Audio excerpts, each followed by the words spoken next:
नमस्कार साथियों, LM geography के ऑनलाइन प्लेटफॉर्म पे आप लोगों का स्वागत और अभिनंदन है।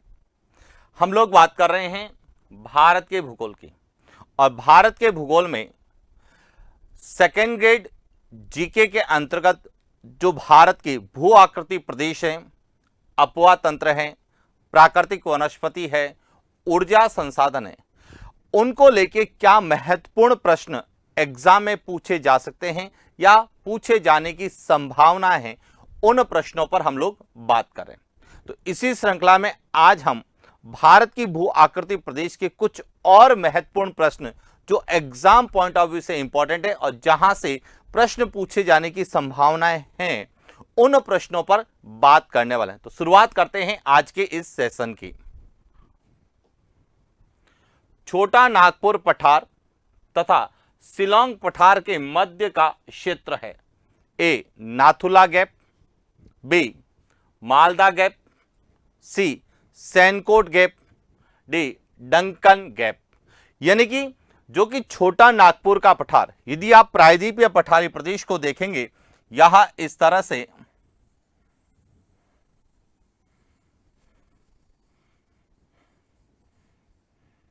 यहां प्रायद्वीप या पठारी प्रदेश है और इसमें यहां पूरा जो क्षेत्र है जिसका विस्तार झारखंड, छत्तीसगढ़ और ओडिशा में, इसे कहा जाता है छोटा नागपुर का पठार।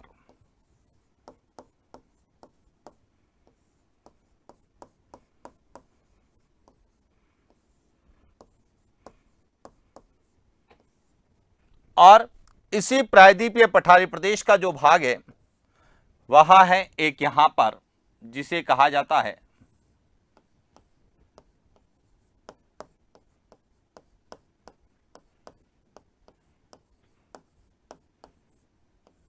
शिलोंग का पठार या मेघालय का पठार। अब है कि जो छोटा नागपुर का पठार और शिलोंग के पठार के मध्य का क्षेत्र, यानी कि इनके बीच का यह जो क्षेत्र है, जो इन दोनों को क्या करता है, अलग करता है, वह कौन सा है? तो इसे कहा जाता है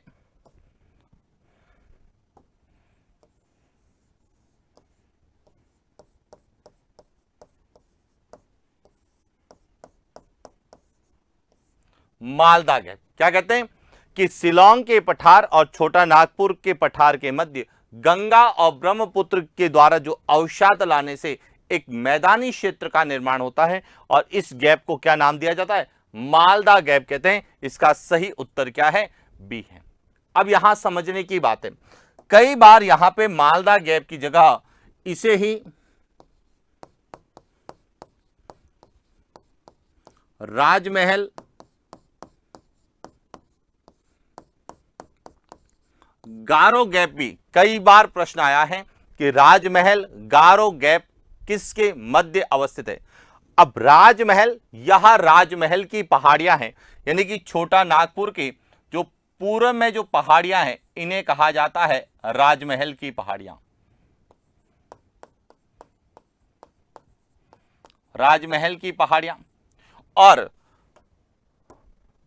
शिलोंग के पठार पर जो पश्चिम में स्थित है, इन्हें कहा जाता है गारो की पहाड़ियां। यह गारो की पहाड़ियां। तो राजमहल और गारो की पहाड़ियों के बीच का जो गैप है, इसे ही राजमहल गारो गैप या मालदा गैप के नाम से जाना जाता है। क्लियर हो गया? अब शिलोंग के पठार पे 3 पहाड़ियां हैं, यह भी ध्यान रखना। शिलोंग के पठार पे 3 पहाड़ियां हैं जिनका नामकरण यहां पर निवास करने वाली जनजातियों के नाम पे रखा जाता है, जिसमें गारो, जहां पे गारो जनजाति निवास करती है वह गारो की पहाड़ियां हैं, जहां पे खासी जनजाति निवास करती है वह खासी की पहाड़ियां हैं, और जहां पर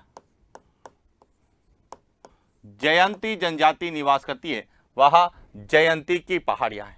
तो यह जयंती, खासी और गारो की पहाड़ियां पूछी जाती है कि निम्न में से कौन सी शिलोंग के पठार या मेघालय के पठार का भाग है, या फिर इनका क्रम पूछा जाता है, पूरब से पश्चिम क्रम या पश्चिम से पूरब क्रम।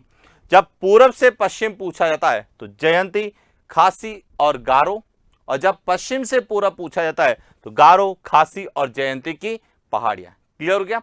और यहीं पर राजमहल की पहाड़ियां, यह कहलाता है मालदा गैप। क्लियर हो गया। अब आता है नाथुला गैप कि यह जो नाथुला गैप है यह किसके मध्य है? तो यह नाथुला गैप जो है यह भारत और चीन के मध्य एक प्रमुख व्यापारिक दर्रा है जिसे हम नाथुला दर्रा या नाथुला गैप या नाथुला पास के नाम से जानते हैं। और यह सिक्किम राज्य में, किस राज्य में है? सिक्किम में। सिक्किम में एक और दर्रा है जेलेपला। जेलेपला जो है भारत और भूटान के मध्य है, जबकि नाथुला भारत और चीन के मध्य है। यह भी क्लियर होना चाहिए। इसके बाद है सैनकोट गैप। अब सैनकोट जो है यहां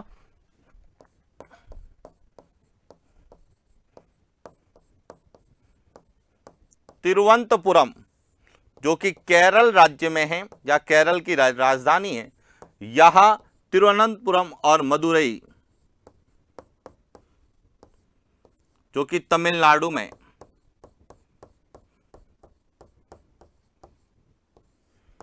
इनके मध्य प्रमुख दर्रा है जो कि पश्चिमी घाट में स्थित है। पश्चिमी घाट का सबसे दक्षिणी दर्रा है। और उसके बाद जो डंकन गैप है, यहां जो डंकन गैप है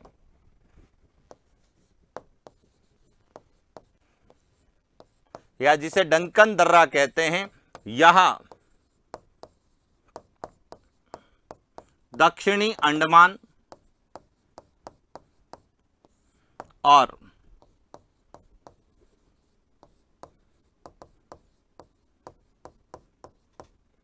लघु अंडमान के मध्य अवस्थित है और यह अंडमान निकोबार द्वीप समूह में। तो डंकन गैप या डंकन दर्रा अंडमान निकोबार द्वीप समूह में, अंडमान के जो दक्षिणी अंडमान और लघु अंडमान के मध्य।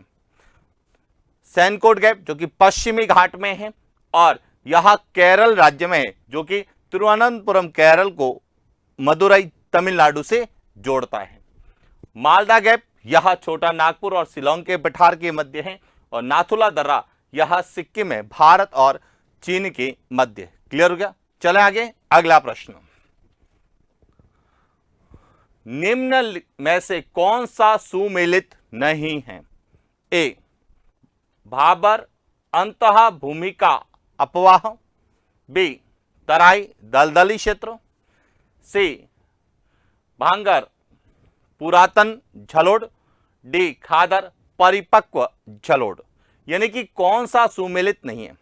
अब जब आप संरचनात्मक दृष्टि से उत्तर के विशाल मैदान का वर्गीकरण करते हैं,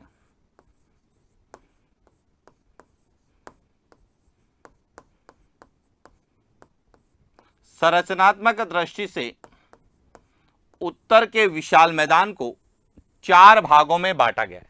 कौन कौन से हैं? देखिए, उत्तर के विशाल मैदान का जब हम वर्गीकरण करते हैं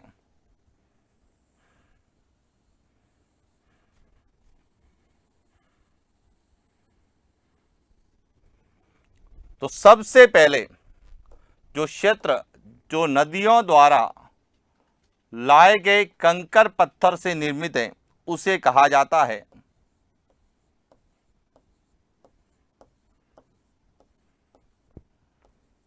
भाबर। उसके दक्षिण में जो दलदली क्षेत्र है इसे कहा जाता है तराई।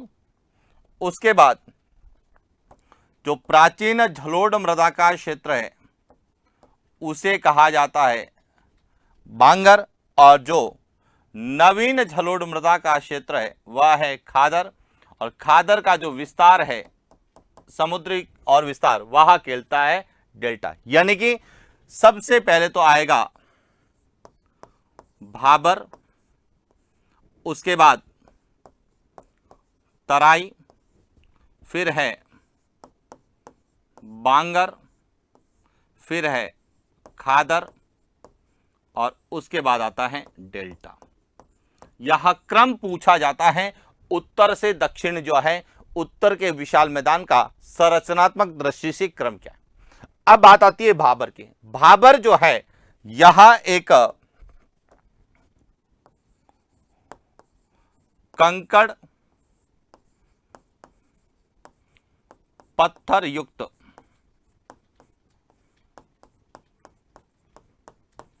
झलोड़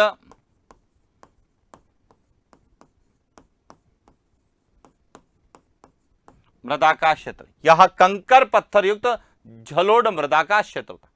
अब यहां पे जो नदियां आती है वह क्या हो जाती है, विलुप्त हो जाती है। ऐसी नदियों को कहते हैं गुम्फित नदियां। क्या कहते हैं,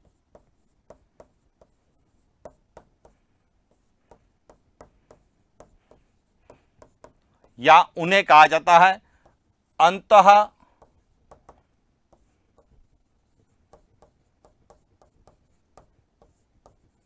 भूमि का अपवाह। यानी कि भाबर जो है वह गुम्फित नदियों का प्रवाह क्षेत्र या अंतः भूमि का अपवाह क्षेत्र है।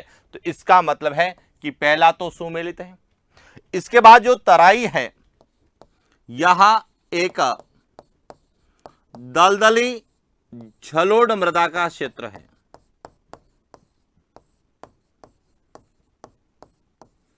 यहां एक दलदली झलोड़ मृदा का क्षेत्र है जहां पे गुम्फित नदियां पुनः उद्भव होती है।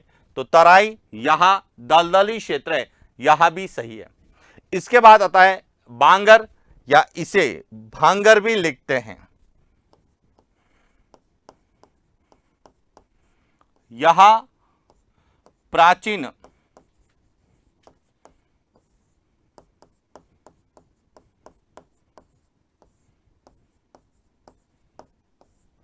झलोड़ मृदा का जो क्षेत्र होता है उसे क्या कहते हैं, बांगर या भाबर। यानी कि भांगर पुरातन झलोड़ मृदा का क्षेत्र होता है, यह भी सही है। इसके बाद आता है खादर। खादर यह नवीन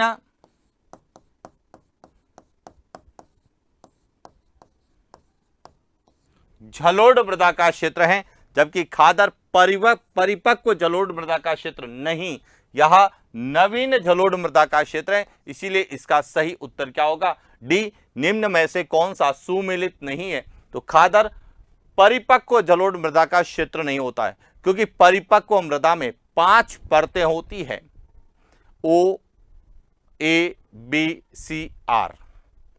तो पांचों परतें इसमें विकसित नहीं होती है। हाँ, ये विकसित मृदा तो है लेकिन पूर्ण रूप से परिपक्व मृदा नहीं होती है। और इसीलिए क्योंकि खादर का जब भी प्रश्न आता है हम लिखते हैं नवीन जलोढ़ मृदा का क्षेत्र है।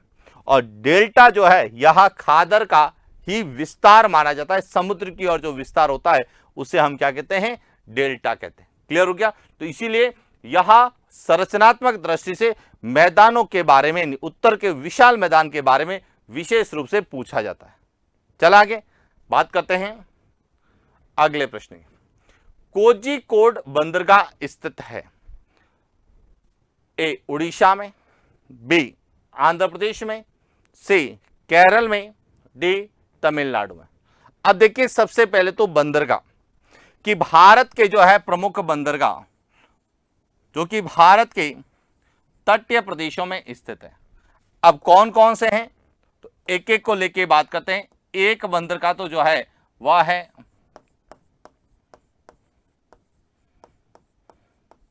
दीनदयाल उपाध्याय बंदरगाह, जिसे पहले कांडला बंदरगाह कहते थे। यह कहां पर है, गुजरात में है।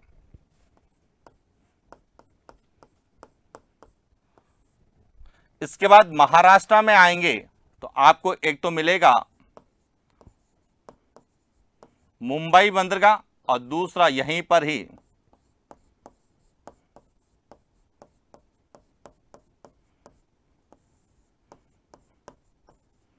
जवाहरलाल नेहरू बंदरगाह। इसके बाद गोवा में है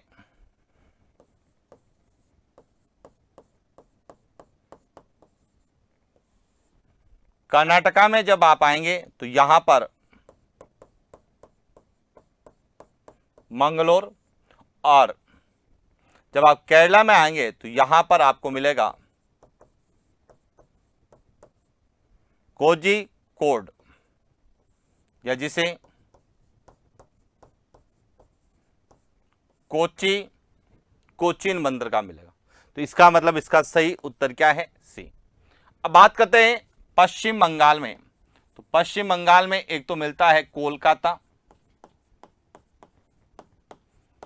और दूसरा मिलता है हल्दिया। ओडिशा में आएंगे पारादीप। आंध्र प्रदेश में विशाखापत्तनम।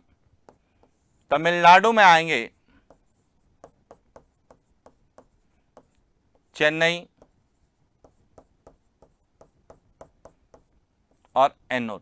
इस तरह से यहां भारत के प्रमुख बंदरगाह, जिसमें कुछ पश्चिमी तट पर हैं तो कुछ पूर्वी तट पर है। इसीलिए कई बार हमें तटीय प्रदेश को पूछा जाता है या फिर जो है तट या वहां पे बंदरगाह। जैसे यहां जो केरल का जो तट है जहां कोझिकोड है, इसे कहा जाता है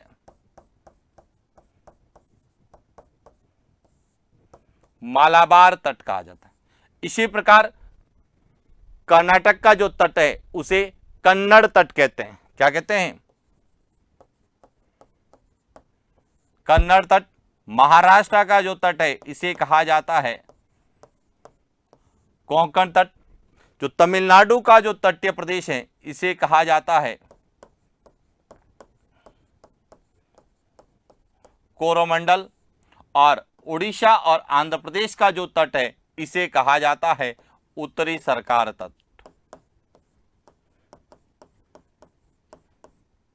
उत्तरी सरकार तट। तो कई बार यहां से प्रश्न पूछा जाता है कि पूर्वी तट का उत्तरी भाग क्या कहलाता है? उत्तरी सरकार। दक्षिणी भाग क्या कहलाता है? कोरोमंडल तट कहलाता है।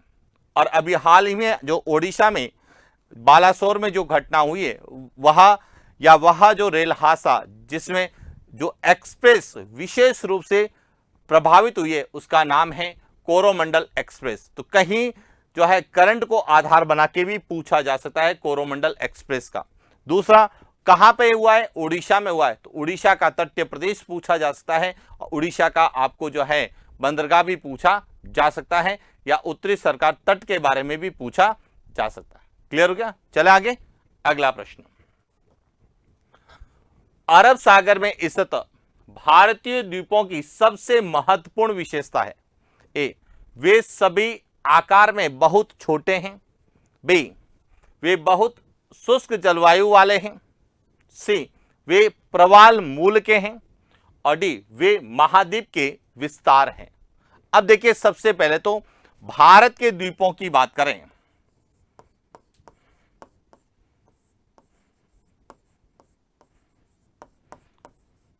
भारत के द्वीपों को हम तीन भागों में बांटते हैं। एक है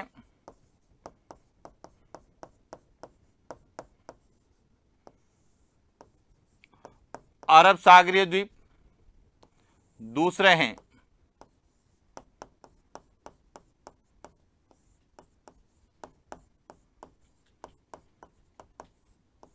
बंगाल की खाड़ी के द्वीप और तीसरे हैं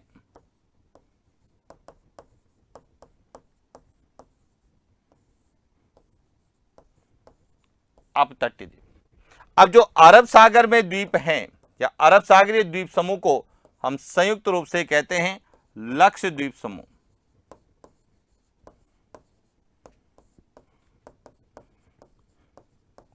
लक्षद्वीप समूह के नाम से जानते हैं। और लक्षद्वीप समूह जो है यह प्रवाल द्वीप है। कैसे द्वीप हैं? प्रवाल द्वीप है। इसीलिए इसका सही उत्तर क्या है? सी है कि अरब सागरीय जो द्वीप जिसे हम लक्षद्वीप समूह कहते हैं वह प्रवाल निर्मित द्वीप है, यानी कोरल रीफ के नाम से, कोरल या एटॉल के नाम से जाने जाते हैं। अब लक्षद्वीप समूह के जो है तीन भाग है। अब ध्यान रखना, लक्षद्वीप समूह इसको 3 भागों में बांटा गया है।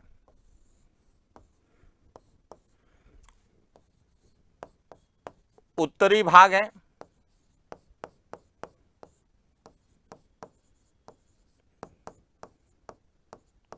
मध्य भाग और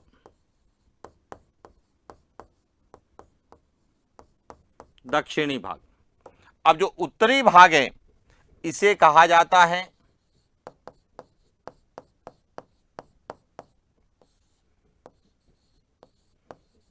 अमीनी द्वीप समूह, मध्य भाग को कहा जाता है लक्का द्वीप समूह और दक्षिणी भाग को कहा जाता है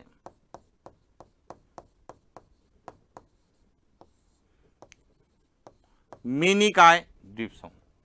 अब जो सबसे इंपॉर्टेंट चीज ध्यान रखना वह है कि इन दोनों को जो अलग करता है वह है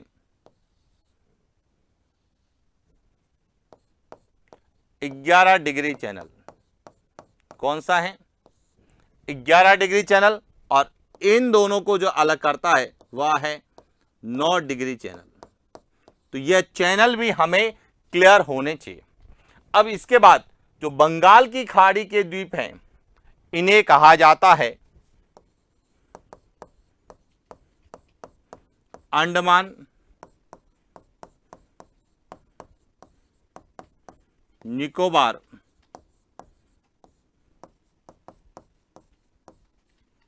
द्वीप समूह कहते हैं। और अंडमान निकोबार द्वीप समूह को भी 2 भागों में बांटा गया है, एक अंडमान द्वीप समूह और दूसरा निकोबार द्वीप समूह। इनको 2 भागों में बांटा गया है,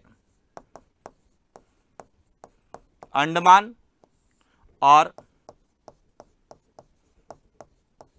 निकोबार। और इन दोनों को जो अलग करता है वह है 10 डिग्री चैनल, जिसे हम 10 अंश जलमार्ग के नाम से भी जानते हैं। क्लियर हो गया? चले आगे बात करते हैं अगले प्रश्न की।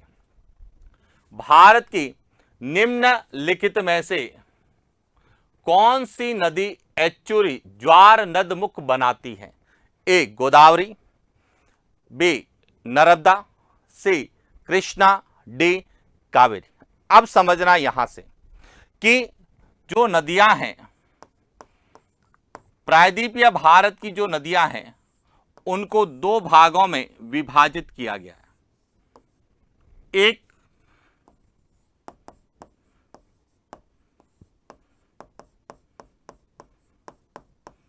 अरब सागरीय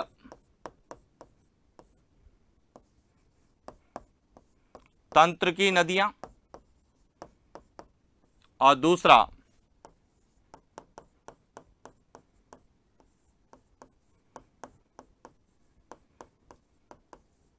बंगाल की खाड़ी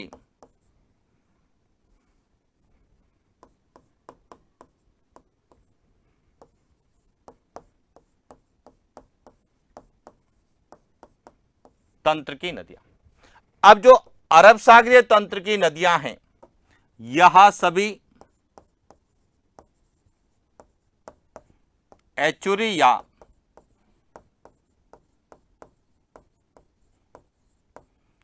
ज्वार नदमुख का निर्माण करती है, जबकि बंगाल की खाड़ी की नदियां जो है यह डेल्टा का निर्माण करती है। अब इसमें बात करते हैं गोदावरी जो है यह कहां जाती है? बंगाल की खाड़ी में जाके गिरती है। नर्मदा नदी यह अरब सागर में जाके गिरती है। कृष्णा यह बंगाल की खाड़ी में गिरती है और कावेरी यह भी बंगाल की खाड़ी में गिरती है। अब जो अरब सागर में गिरती है उन्हें हम अरब सागरीय तंत्र की नदियां कहते हैं, और जो कि किसका निर्माण करती है? एचुरी या ज्वार नदमुख का निर्माण करती है। इसीलिए इसका सही उत्तर क्या है? बी नर्मदा नदी। अब देखिए अरब सागरीय नदियों में जो मुख्य रूप से नदियां हैं जिसमें एक तो है लूनी नदी है, माही नदी है,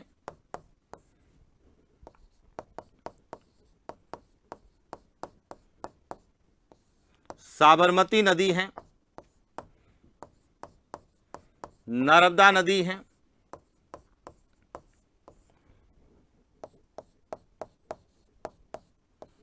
ताप्ती नदी है, शरावती नदी है,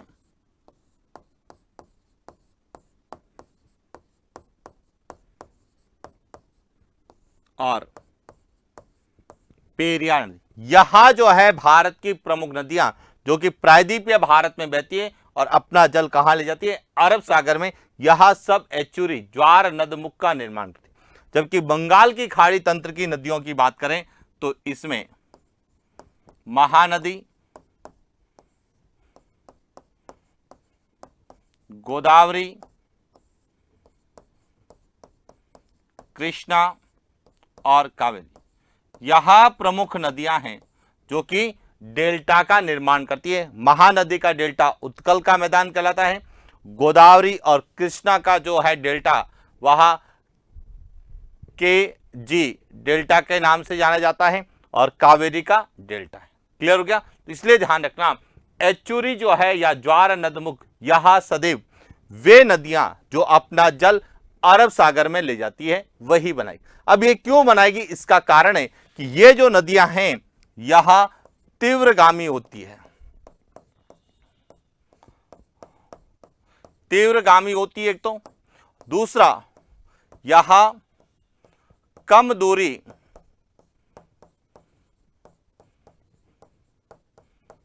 तय करती है।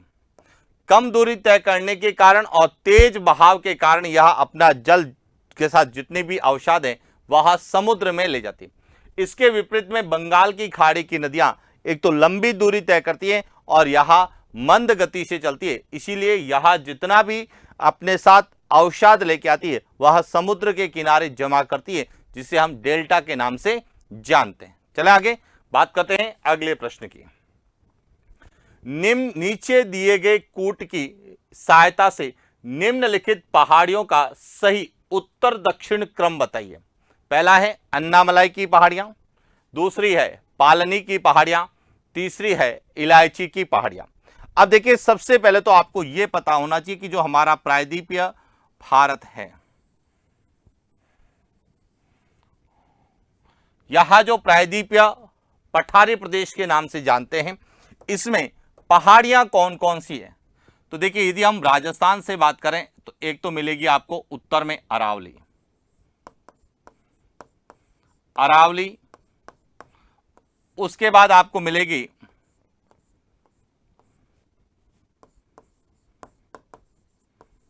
विंध्याचल, उसके बाद है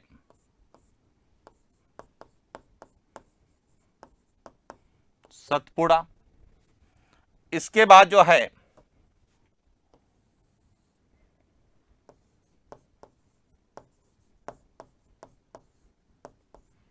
पश्चिमी घाट,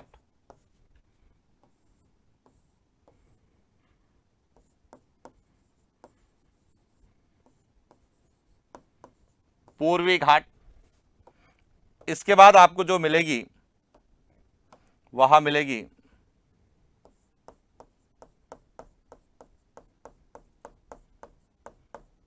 नीलगिरी की पहाड़ियां।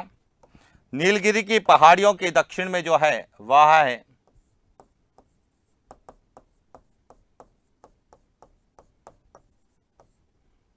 अन्नामलाई की पहाड़ियां। अन्नामलाई के दक्षिण में आपको जो है तमिलनाडु में मिलेगी, यह है पालनी की पहाड़ियां।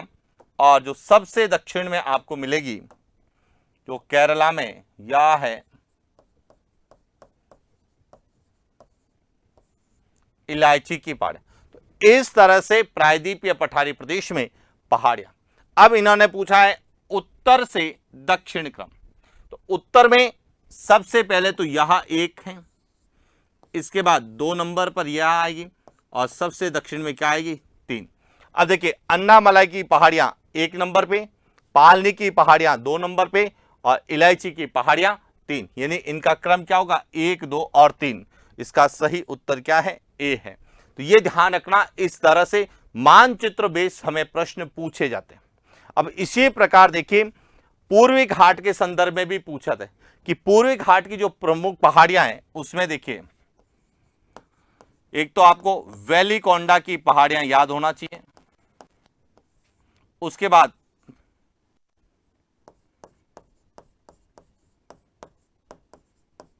पालकोंडा की पहाड़ियां हैं, जवादा की पहाड़ियां हैं, सेवरॉय की पहाड़ियां, यह भी आपको क्लियर होना चाहिए। इसी प्रकार पश्चिमी घाट में ऊपर का भाग है वह उत्तरी सह्याद्री कहलाता है और दक्षिण का भाग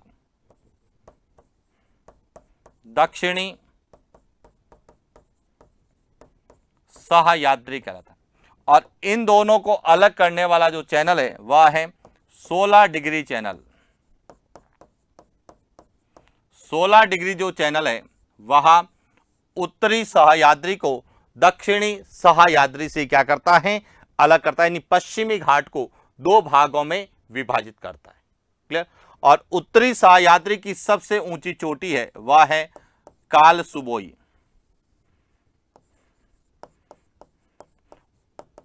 उत्तरी सह्याद्री की सबसे ऊंची चोटी है कालसुबोई, जो कि महाराष्ट्र में है, और दक्षिणी सह्याद्री की सबसे ऊंची चोटी कुद्रेमुख है, और कुद्रेमुख जो है वह कर्नाटका में है। जबकि प्रायद्वीपीय पठारी प्रदेश की सबसे ऊंची जो चोटी है उसका नाम है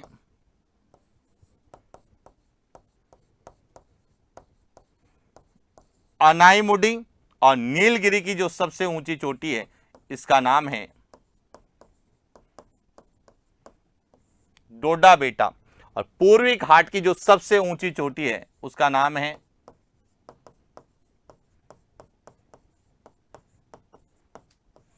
अरमाकोंडा। सतपुड़ा की जो सबसे ऊंची चोटी है वह है धूपगढ़। विंध्याचल की जो सबसे ऊंची चोटी है उसका नाम है सद्भावना चोटी, गुडविल। और उसके बाद अरावली की जो सबसे ऊंची चोटी है वह है गुरु शिखर।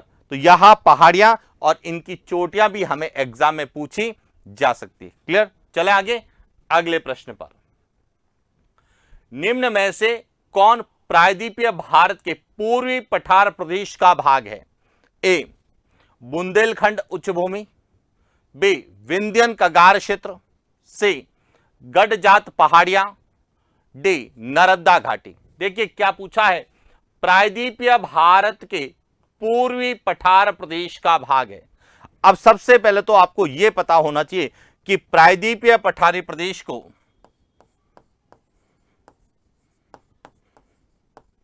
प्रायद्वीपीय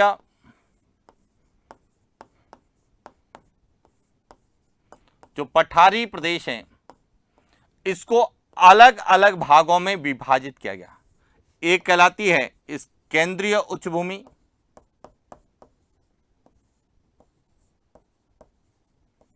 केंद्रीय उच्चभूमि कहलाता है। एक कहलाता है पूर्वी पठारी क्षेत्र, एक कहलाता है उत्तर पूर्वी पठारी क्षेत्र, एक कहलाता है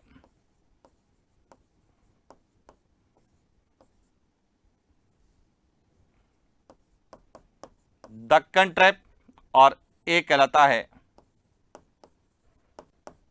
दक्षिणी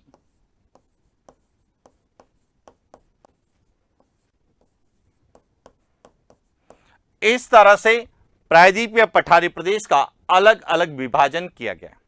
अब इसमें से है प्रायद्वीपीय पठारी प्रदेश के पूर्वी पठार प्रदेश का। अब पूर्वी पठार प्रदेश यानी कि पूर्वी पठार प्रदेश में एक तो आता है छोटा नागपुर पठार, एक आता है दंडकारण्य पठार, और एक आता है इसी में गढ़ जात की पहाड़ियां। अब देखिए, छोटा नागपुर के पठार का जो मुख्य विस्तार है वह है झारखंड में। दंडकारण्य के पठार का मुख्य विस्तार है छत्तीसगढ़ में। और गढ़ जात के पठार का मुख्य विस्तार है वह है ओडिशा में। तो इसीलिए इसका सही उत्तर क्या है? सी। अब बात आती है केंद्रीय उच्चभूमि। केंद्रीय उच्चभूमि में एक तो है अरावली,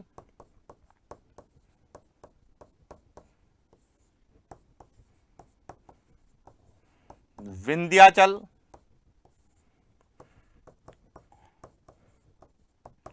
सतपुड़ा, बुंदेलखंड, बघेलखंड, मालवा का पठार और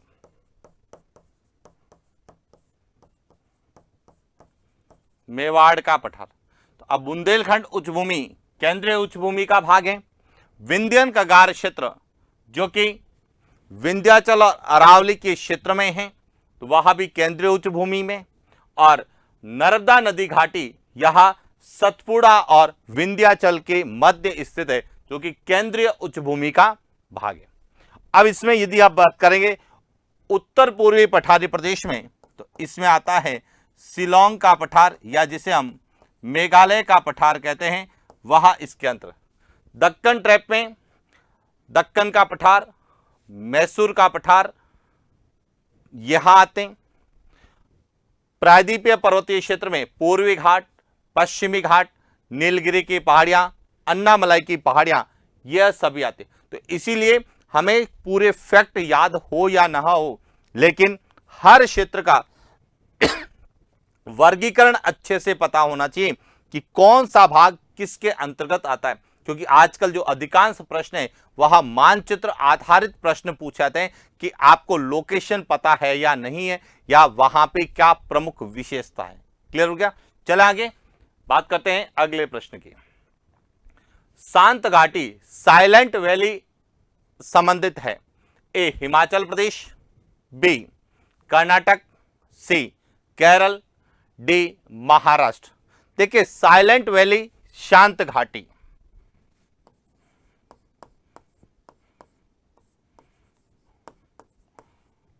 यहां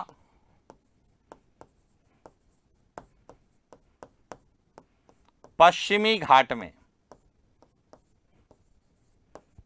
केरल में जैव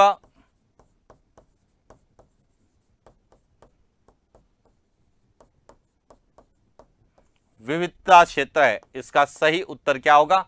सी। अब हिमाचल प्रदेश में बात करते हैं, तो यहां पर है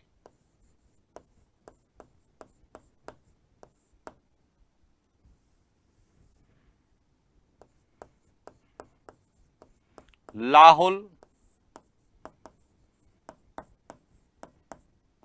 स्पीति घाटी है,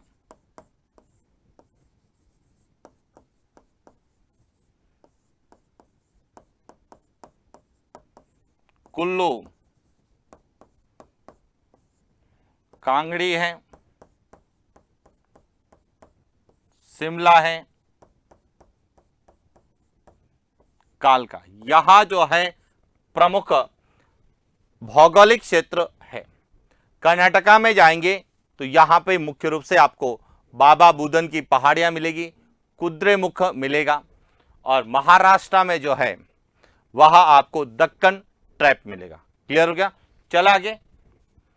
इसके बाद है महादेव पहाड़ियां अभिन्न अंग है ए सतपुड़ा श्रेणी, बी पश्चिमी घाट, सी पूर्वी घाट, डी विंध्यन श्रेणी। अब देखिए, सबसे पहले हम बात करते हैं कि प्रायद्वीपीय पठारी प्रदेश में जो पहाड़ियां हैं वह इस तरह से हैं। 1 2 3 क्या यहां जो पूरा ऊपर का क्षेत्र है यहां है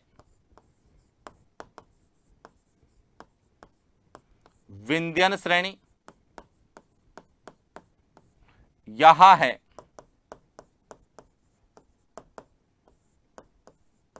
सतपुड़ा श्रेणी, यहां है पूर्वी घाट और यहां है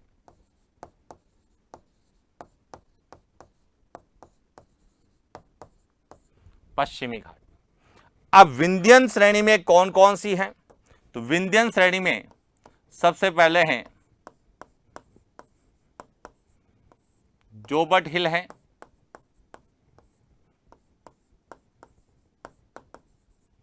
विंध्याचल है,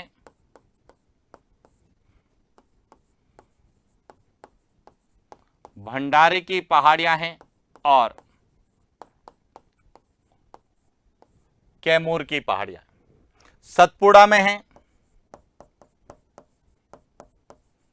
राजपीपला की पहाड़ियां हैं, सतपुड़ा की पहाड़ियां हैं,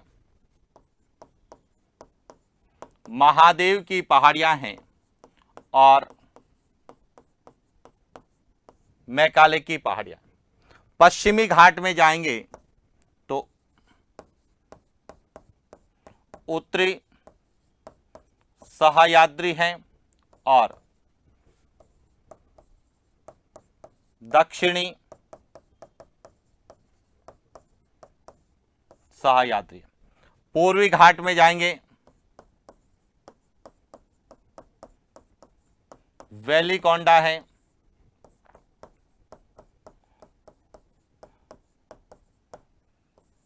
पालकोंडा है, जवादी है, सेवरॉय है,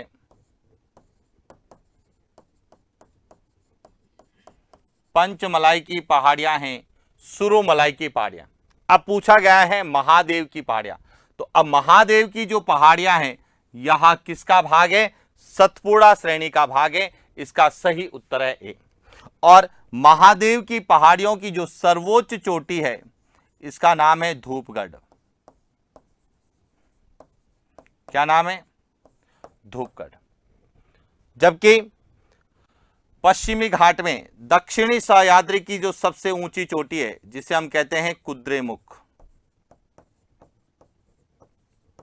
और उत्तरी सह्याद्री की जो सबसे ऊंची चोटी है उसका नाम है काल सुबोई।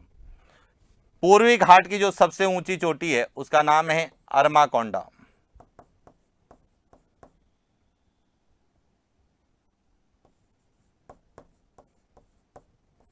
अरमाकोंडा। और विंध्याचल की जो सबसे ऊंची चोटी है उसका नाम है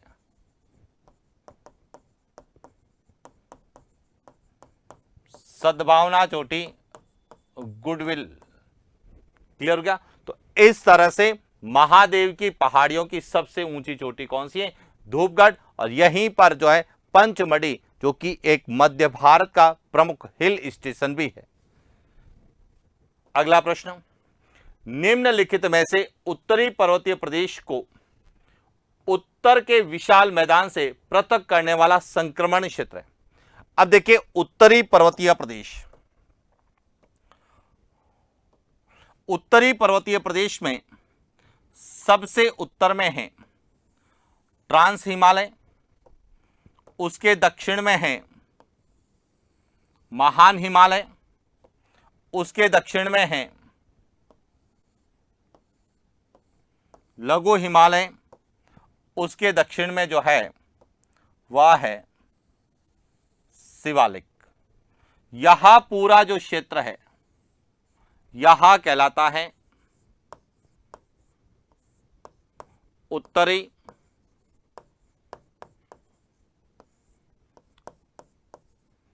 पर्वतीय प्रदेश, जिसमें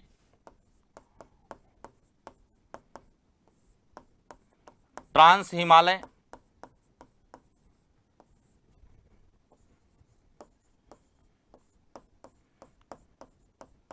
वृहद हिमालय,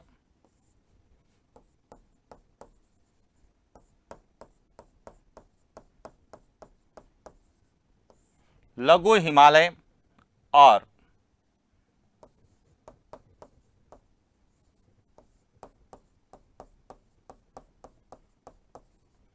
बाह्य हिमालय। अब इसके दक्षिण में जो है, इसके दक्षिण में है वह है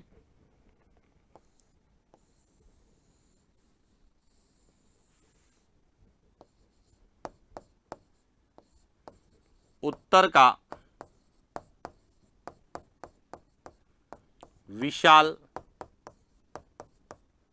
मैदान।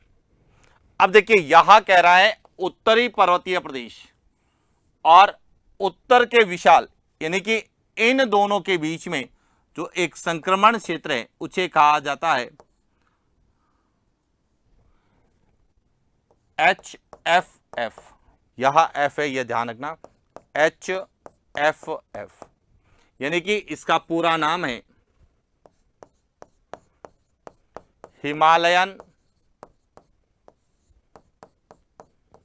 Frontal fault.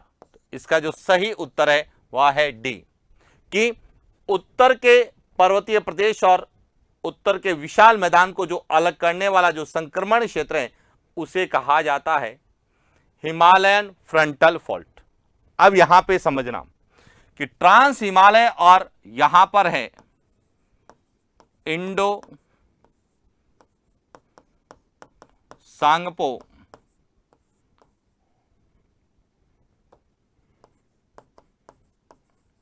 सच्चर जॉन, जिसको लिखा जाता है ITSZ, कई जगह ITCZ भी लिखा हुआ मिलेगा। इन दोनों को है वह है main central thrust, main central thrust, और इसे कहा जाता है मेन बाउंड्री फॉल्ट,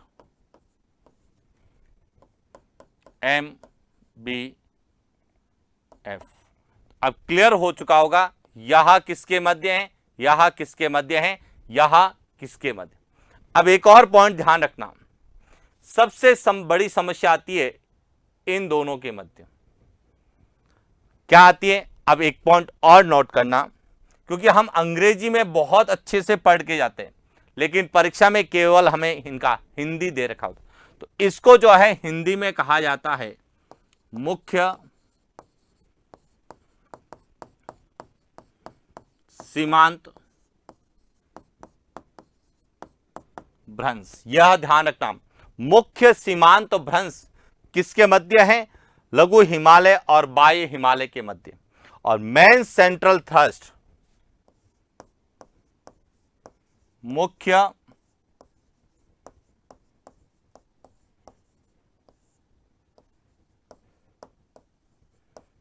भ्रंश, यहां ध्यान रखना, यहां वृहद हिमालय और लघु हिमालय के मध्य।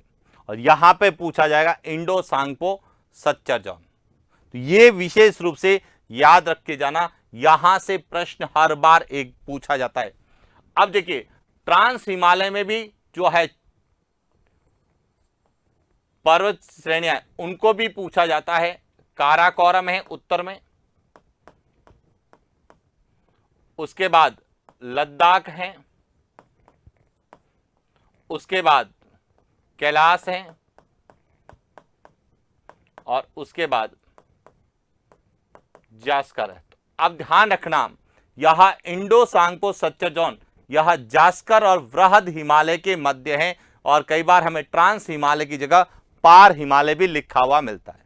तो इसको विशेष रूप से ध्यान रखना, यह सबसे इंपॉर्टेंट है, हर बार यहां से एक प्रश्न आता है। इसके बाद बात करते हैं आज के अंतिम प्रश्न की, कि निम्नलिखित में से सुमेलित युग्म की पहचान करें। ए माउंट सैडल उत्तरी अंडमान, बी माउंट डियोबोली दक्षिणी Andaman, C mount Koyob great Nicobar, D mount Thuillier मध्य अंडमान। अब देखिए ये जितनी भी है यहां अंडमान निकोबार द्वीप समूह की प्रमुख चोटियां हैं। अब देखिए अंडमान निकोबार द्वीप समूह का यदि आप पिक्चर बनाएंगे तो वह इस तरह से दिखाई देगा। उत्तरी अंडमान, मध्य अंडमान, दक्षिणी अंडमान, लघु अंडमान और ग्रेट निकोबार। इस तरह से आपको अंडमान निकोबार का पूरा जो है क्षेत्र दिखाई देगा। अब इसमें एक एक को लेके बात करते हैं। यहां है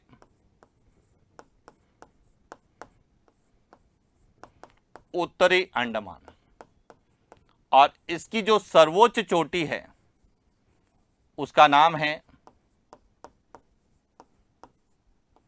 माउंट सैडल, 738 मीटर। इसके बाद यहां जो है यहां है मध्य अंडमान, इसकी सर्वोच्च चोटी है वह है माउंट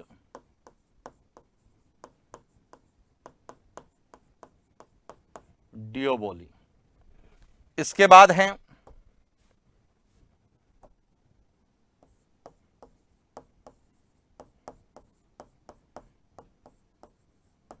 दक्षिणी अंडमान, इसकी सबसे ऊंची चोटी है माउंट कोयोब। इसके बाद इसके दक्षिण में है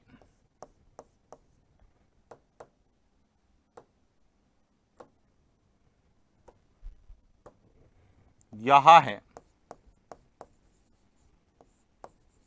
लघु अंडमान। इसके बाद है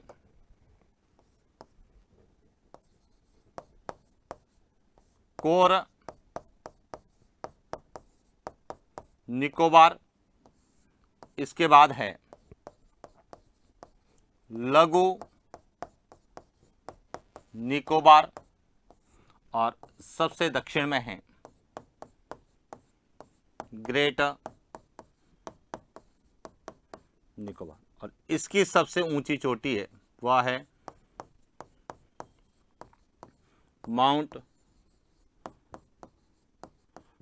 थुलियर या इसे ही माउंट थूलिएट कहा जाता है। अब आप देख सकते हैं माउंट सैडल उत्तरी अंडमान सही है, माउंट डिओबोली दक्षिणी अंडमान गलत है, माउंट कोयोब ग्रेट निकोबार गलत है और माउंट थूलिएट मध्य अंडमान गलत है। तो इसका सही उत्तर क्या होगा? ए। अब इसमें जो सबसे ऊंची चोटी है अंडमान निकोबार की वह सबसे ऊंची कौन सी है? माउंट सैडल, जो कि अंडमान द्वीप समूह या अंडमान निकोबार की है। और यदि निकोबार की पूछी जाती है तो एक ही है माउंट थूलिएट 642 मीटर। तो अब ये ध्यान रखना, यह क्रम आपको पता होना चाहिए और ये इसलिए इंपॉर्टेंट है क्योंकि हाल ही में जो है हमने बात की थी कि इनके द्वीपों का नामकरण भारत के परमवीर चक्र विजेताओं के नाम पर किया गया है, जो कि एक तरह से प्रशासनिक दृष्टि से हो सकता है करंट के इशू से, लेकिन ज्योग्राफी में हमें पूछे जाते हैं तो एक तो इनके तट जो है द्वीप पूछे जाते हैं, दूसरा इन द्वीपों की क्या विशेषताएं हैं यहां हमें पूछी जाती है, जिसमें प्रमुख रूप से ये चोटियां पूछी जाती है। और इसमें अंडमान निकोबार द्वीप का जो सबसे बड़ा द्वीप है वह है दक्षिणी अंडमान। यहां तो सबसे बड़ा द्वीप पूछा जाता है, सबसे ऊंचा पूछा जाता है तो यहां है। क्यों है? क्योंकि सिंपल सी बात है, सबसे ऊंची चोटी माउंट सैडल उत्तरी अंडमान में स्थित है। इसके बाद देखिए एक और पॉइंट, हम पढ़ते हैं 10 डिग्री चैनल। अब 10 डिग्री चैनल जो है वह यहां पर है, 10 डिग्री चैनल। अब ध्यान रखना 10 डिग्री चैनल हम कहते हैं कि अंडमान और निकोबार को तो अलग करती है, लेकिन अंडमान का कौन सा लघु अंडमान और कोर निकोबार के मध्य है, यह ध्यान रखना। लघु अंडमान और जो कोर निकोबार द्वीप है, इन दोनों को जो है अलग करता है, इसे कहा जाता है 10 डिग्री चैनल या 10 अंश जलमार्ग कहा जाता है। क्लियर हो गया? तो ये था आज का हमारा सेशन, जिसमें हमने भारत के भूगोल में भारत के भू आकृति प्रदेश, जो कि सबसे बड़ा जो है पार्ट है हमारे भारत के भूगोल का, उसके महत्वपूर्ण प्रश्नों पर हमने बात की कि कहां से प्रश्न भारत के भूगोल के भू आकृति प्रदेशों को लेके पूछे जा सकते हैं, जिसमें अंडमान निकोबार को पूछा जा सकता है, लक्षद्वीप समूह को पूछा जा सकता है, तटीय प्रदेशों को पूछा जा सकता है, प्रायद्वीपीय पठारी प्रदेशों की पहाड़ियों को, पठारों को, उनकी विशेषताएं, उनकी चोटियों को पूछा जा सकता है, हिमालय के जो भाग है उसको अलग करने वाली संरचनाओं के बारे में, वहां के प्रमुख दर्रे, वहां की चोटियां, वहां के प्रमुख ग्लेशियर के बारे में पूछा जा सकता है, और साथ ही हमें उत्तर के विशाल मैदान के बारे में भी पूछा जा सकता है। इसमें कुछ इंपॉर्टेंट चीजें और भी बाकी है, जिसमें हिमालय का एक तो प्रादेशिक वर्गीकरण बहुत अच्छे से आपको पता होना चाहिए, जो हमसे पूछा जा सकता है। उत्तर के विशाल मैदान में पंजाब के मैदान, गंगा के मैदान, ब्रह्मपुत्र के मैदान के बारे में पूछा जा सकता है। कुछ प्रमुख अपतटीय द्वीप समूह हैं, जैसे सॉलसेट द्वीप है, इसके बारे में पूछा जा सकता है। व्हीलर द्वीप के बारे में पूछा जा सकता है। श्रीहरिकोटा के बारे में पूछा जा सकता है। न्यू मूर द्वीप के बारे में पूछा जा सकता है। माजुली द्वीप के बारे में पूछा था। इसके अलावा अरावली के संदर्भ में हमें प्रश्न पूछे जा सकते हैं। तो और भी जो महत्वपूर्ण प्रश्न हैं उनके बारे में भी हम आगे यानी कि कल के क्लास में चर्चा करेंगे, जिसमें भारत के जो है भू आकृति प्रदेशों में जितने भी क्वेश्चंस किए, इसके अलावा हमें क्या पूछा जाएगा। तो कल हम भू आकृति प्रदेशों के एमसीक्यू को लेके लास्ट क्लास लेंगे। उसके बाद हम भारत के अपवा तंत्र, भारत की जलवायु, भारत की वनस्पति और ऊर्जा संसाधन, तो पहले हम भारत के भूगोल के जितने भी टॉपिक हैं उनको हम एमसीक्यू के माध्यम से इस वीक पूरा करेंगे, यानी कि 10 तारीख तक हम पूरा इसी पर फोकस करेंगे। उसके बाद हम विश्व की ज्योग्राफी के जो है महत्वपूर्ण भाग है, चाहे महाद्वीप और महासागरों की विशेषताएं हैं, विश्व की जो है जनसंख्या को लेके या जितने भी टॉपिक हमसे पूछे जाने की संभावना है, विश्व के भूगोल की बात करेंगे। और सबसे अंत में हम लोग जो है राजस्थान के भूगोल पर बात करेंगे। अब राजस्थान के भूगोल में आप YouTube चैनल पे देखेंगे तो प्ले लिस्ट में जाएंगे तो वहां पर राजस्थान के भूगोल की एक प्ले लिस्ट बनी हुई है और उसमें लगभग 230 क्वेश्चंस हैं। एक बार उन क्वेश्चंस को आप जरूर अटेंड करें, क्योंकि वे क्वेश्चंस कहीं न कहीं आपको परीक्षा में राजस्थान के भूगोल के संदर्भ में मिलेंगे। क्योंकि हम राजस्थान के भूगोल में उन प्रश्नों पर चर्चा नहीं करेंगे, क्योंकि ऑलरेडी जो है LM ज्योग्राफी के राजस्थान LM ज्योग्राफी या लर्न विद मधुसूदन सर जो यूट्यूब चैनल है, उसमें प्लेलिस्ट में फर्स्ट ग्रेड के, सेकेंड ग्रेड के और राजस्थान भूगोल की पूरे जो है क्वेश्चंस डाल रखे हैं, तो आप एक बार उनको देखिए। हम केवल उन प्रश्नों की बात करेंगे जो हमारे इकोनॉमिक सर्वे के आधार पे पूछे जा सकते हैं, करंट के आधार पे पूछे जा सकते हैं, या ऐसी कोई चीजें जिसके बारे में हमने पहले नहीं पढ़ा है या पूछे जाने की संभावना है, तो उनके बारे में पढ़ेंगे। इसलिए राजस्थान के भूगोल के प्रश्न एक बार आप पहले जो करवा रखे हैं वो उनको अच्छे से देख लें, क्योंकि 90% क्वेश्चंस उसी में से पूछे जाने की संभावना है। 5 से 10% प्रश्न जो करंट के आधार पे वर्तमान में पूछे जाने की संभावना है, उनके बारे में हम सबसे लास्ट में बात करेंगे। इसीलिए पहले भारत के भूगोल को पढ़ेंगे, उसके बाद हम विश्व के भूगोल को पढ़ेंगे, क्योंकि सबसे ज्यादा समस्याएं भारत और विश्व के संदर्भ में विद्यार्थियों को आती है। राजस्थान के संदर्भ में इतनी समस्याएं नहीं है, क्योंकि राजस्थान के संदर्भ में आप लोगों ने काफी पढ़ा है, काफी अध्ययन किया है, चाहे सेकेंड ग्रेड में क्या होगा, फर्स्ट ग्रेड में क्या होगा, रीट के अंतर्गत भी आपने पढ़ा होगा। तो इसीलिए राजस्थान के जो पहले वाले प्रश्न हैं उन पर हम कोई बात नहीं करने वाले हैं। तो राजस्थान भूगोल का जो एक प्लेलिस्ट है उसमें जाके आप देख सकते हैं 230 क्वेश्चन के पूरे, यानी कि 5 मॉडल पेपर हैं। उसके अलावा टॉपिक वाइज भी आपको जो है क्वेश्चन वहां से मिलने वाले हैं। इसके अलावा कई विद्यार्थियों के कमेंट्स आ रहे थे कि सर इकोनॉमिक्स, सर भारत के इकोनॉमिक्स के क्वेश्चंस भी करवा दीजिए और करंट अफेयर्स भी करवा दीजिए। तो देखिए करंट अफेयर्स का तो जो मैं आपको बताता हूं, इस संडे यानी हर संडे को आपकी जो है करंट अफेयर्स के लिए एक सेशन हम लोग लाने वाले हैं, ताकि इस सप्ताह यानी 9 तारीख संडे जो है इसमें हम जनवरी, फरवरी और मार्च का करंट अफेयर्स या अप्रैल, मई या जून का करंट अफेयर्स यानी 6 महीनों का करंट अफेयर्स मैं आपको पढ़ाने वाला हूं। उससे पहला यदि आपको करंट अफेयर्स देखना है तो यूट्यूब चैनल पे ही करंट अफेयर्स की क्लासें डाल रखी है, जिसमें हमने जुलाई से लगा पिछले मार्च से लगाकर दिसंबर तक का पूरा करंट अफेयर्स पढ़ाया हुआ है। हालांकि जनवरी, फरवरी और मार्च का भी है, लेकिन जनवरी के बाद में जून तक जितना भी करंट अपडेशन हुआ है उसके बारे में हम एक क्लास लेके आएंगे, एक या दो क्लास, जिसमें राजस्थान, भारत और विश्व के संदर्भ में जो आपके सिलेबस के अकॉर्डिंग करंट है उस करंट पर हम वो बात करेंगे। लेकिन साथियों, क्योंकि समय कम है, समय की गरिमा को देखते हुए हमें इस तरीके से अध्ययन करना है कि हमारा पूरा जो है सिलेबस एक बार रिवाइज हो जाए, हर चीज इसमें। अब देखिए, जैसे हमने एक क्वेश्चन में पूरे अंडमान निकोबार द्वीप समूह के बारे में चर्चा की, महत्वपूर्ण फैक्ट जो पूछे जाने की संभावना है उन पर, तो इसी तरह से स्मार्ट स्टडी आप लोग करते रहिए ताकि कम समय में आप टॉपिक को पूरा करेंगे। क्योंकि सेकंड ग्रेड में जीके के अंतर्गत काफी सब्जेक्ट्स हैं, आपको हिस्ट्री भी पढ़नी है, आर्ट एंड कल्चर भी पढ़नी है, पॉलिटी भी पढ़नी होती है।